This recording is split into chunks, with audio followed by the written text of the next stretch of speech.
you, Mr. Adams. Mr. Johnson. Hi, how you guys doing? Senators? One of the things I wanted to bring up, first let me tell you who I am. Name's James Johnson, co-founder of a group called E Pluribus Unum, and one of the leaders and spokesperson for the Ohio Unorganized Militia. I've spoken to many groups around Ohio and in other states, and I've also helped start some groups. Now, what I wanted to touch on was what Mr. Thompson said. I think he focused on a key point, which was why these groups are forming. Why is it growing like it is? And that's some of the topics that need to be addressed. And I think maybe you can talk to some people on the inside like you have here to answer those questions. To put it to you bluntly, some of the legislation that's coming out of Washington, some of the executive actions that are taking place, ladies and gentlemen, these things started a revolution 200 years ago and got this country started. And the people are seeing this. The national news media and the actions of this government is some of the best recruitment we could have. We don't have to say much. All you have to do is talk to the average person out there to tell you, how do you feel about your government? And the people you look at here, we're the calm ones. We're the ones that calm people down. Now, I'm speaking here as a representative for my state and other groups that I know of. The animosity that I see out there between the citizens, all of them, and the government is frightening. What they did was, after listening to all these abuses and government atrocities that you're going to hear here today, and they saw they were going to no avail, they decided to see what they could do to become part of the solution.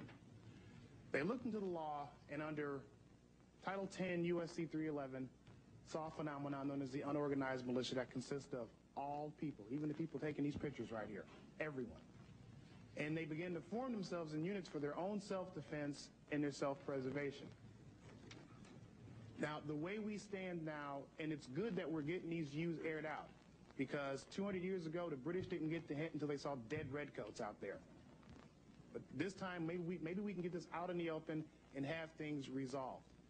Because I feel, and it's concerning to me, and I'm being sincerely honest, that with the increasing polarization between the tax-paying public out here and what goes on, not only in here, but certain state governments, that the only thing standing between some of the current legislation being contemplated and armed conflict is time. It's one of the reasons I got in this movement, to help prevent that. Now, you can see from the last 2 years of sales from the firearms producers in this country, this nation is probably one of the most heavily armed forces on earth. And I have heard more and more people say, if one of these black-suited, armor-wearing, state-sponsored terrorists come kicking down my door, I'm going to blow somebody away. They don't call themselves militia. They don't even call themselves patriots. They call themselves American citizens who are getting tired of confiscatory tax rates, increasingly heavy regulations, which is, they believe, are leading them down a path to involuntary servitude. And one of the slogans that's been going around, especially in Ohio, is what I've been telling people, for those who think that this is just primarily an angry white male movement, is that if our ancestors would have been armed, they would not have been slaves. That's why people are beginning armed. Not so much with firepower. That's not the thing that makes it dangerous. What makes it dangerous is that they're being armed with knowledge.